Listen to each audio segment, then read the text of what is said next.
SAARC এবং বিমস্টেক আসলে এই সমস্যা সমাধানের জন্য উপযুক্ত না। এই সমস্যা সমাধানের জন্য একটি সংগঠন ভূমিকা রাখতে পারে, যেটি বলেছেন আসিয়ান। এবং আমাদের দেখবেন আপনি ডক্টর ইউনূস কিন্তু তিনি প্রধান উপদেষ্টা হওয়ার পরে আমাদের এখানে দুজন রাষ্ট্রপ্রধান সফর করেছেন। একজন হচ্ছে আনোয়ার ইব্রাহিম, 5.5 ঘন্টা স্বল্প সফরে তিনি এসেছেন। এবং মালয়েশিয়া আসিয়ানের একটি গুরুত্বপূর্ণ দেশ, এই মুহূর্তে মালয়েশিয়া আসিয়ানের চেয়ার হিসেবে তারা রয়েছেন। এবং তিনি সেখানেও কিন্তু এই বিষয়টি তিনি উত্থাপন করেছেন। এবং বাংলাদেশ আসিয়ানের জোটে যুক্ত হওয়ার জন্য বাংলাদেশের একটি মাত্র পথ খোলা, সেটি হচ্ছে আসিয়ার সেক্টর ডায়ালগ পার্টনার হিসেবে ঢোকা। এবং পরবর্তীতে আমরা আরও দেখেছিলাম যে ইস্ট তিমুরের প্রেসিডেন্ট তিনিও বাংলাদেশে এসেছেন। তো সেখানে তিনি কিন্তু এটা জোর প্রসারে চালাচ্ছেন। কিন্তু ঘটনা হচ্ছে কি, আসলে ধরেন এখানে আপনার ইন্টারেস্টগুলো দেখতে হবে, 4টা সুপার পাওয়ারের ইন্টারেস্টগুলো দেখতে হবে। আমি একটু আপনাকে এটা অ্যাড্রেস করি। ধরুন চায়নার এখানে কিয়াকপিউ সমুদ্র বন্দর রয়েছে, যে সমুদ্র বন্দর তাদের জ্বালানি নিরাপত্তা এবং বাণিজ্যিক রুটকে তারা ইন্ডিকেট করে। এবং চায়না এবং মিয়ানমারের যে গ্যাস পাইপলাইনটি সেটি ইউনান প্রদেশ পর্যন্ত বিস্তৃত। তারপর হচ্ছে কি রাখাইন রাজ্যে তাদের 11টি প্রকল্প রয়েছে, যার মধ্যে 2টি প্রকল্প সম্পূর্ণভাবে আরাকান আর্মির এবং 8টি আংশিকভাবে হচ্ছে আরাকান আর্মির নিয়ন্ত্রণে রয়েছে। এছাড়াও ভারতেরও এখানে অনেক ধরনের প্রজেক্ট রয়েছে, Kaladan multimodal transit transport project, তারপরে স্পেশাল ইকোনমিক জোন 1000 একরের রাখাইন উন্নয়ন কর্মসূচি, যেটা RSDP, যেখানে $25 মিলিয়ন তারা ইনভেস্ট করেছে। তারপরে দেখেন রোহিঙ্গারা যে এখানে ফিরে চলে আসছে, এই ভূমিগুলো কিন্তু দখলে চলে গেছে কারণ না কারণ। এখন এই সুপার পাওয়ারদের যখন আপনি এখানে নিয়ন্ত্রণ করতে যাবেন, আর একটা জিনিস আপনি অ্যাড্রেস করছেন বারবার, যে আরাকান আর্মির নিয়ন্ত্রণে। এখন ধরেন আমরা দেখছি যে গভর্নমেন্ট আসলে কি PR করার জন্য এগুলো করছে, আই ডোন্ট নো। ধরুন আপনি যে বিমস্টেকের সাইডলাইন সম্মেলনে এখানে মিয়ানমার উপপ্রধানমন্ত্রীর সাথে বৈঠক হয়েছে।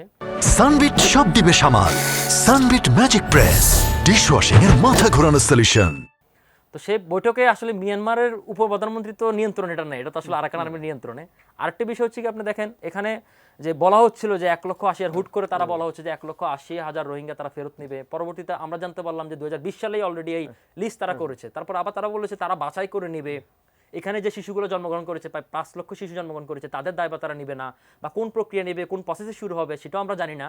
এবং কি আপনি দেখেন এই যে কথাগুলো বলা হচ্ছে, পরবর্তী যখন আমাদের যারা এই বিষয়ে স্পেশালিস্ট তারা কিন্তু এটা রিয়েক্টিভ যখন করেছে, রিয়েক্টিভ প্রসেসে, তখন কিন্তু আবার তারা এই পজিশন থেকে সরে এসেছে। আপনি দেখেন পররাষ্ট্র উপদেষ্টা জনাব তৌহিদ হোসেন এবং যিনি রোহিঙ্গা বিষয়ক হাইকমিশনার, যিনি সদ্য নিযুক্ত নিরাপত্তা উপদেষ্টা জনাব খলিল রহমান, তিনি কিন্তু বলেছেন যে এটা একটা খুব জটিল সমস্যা, এবং যে তারা যে রোডম্যাপ দিয়েছিল যে আগামী রমজান তারা সেখানে করবে, সেটা থেকে কিন্তু তারা সরে এসেছে।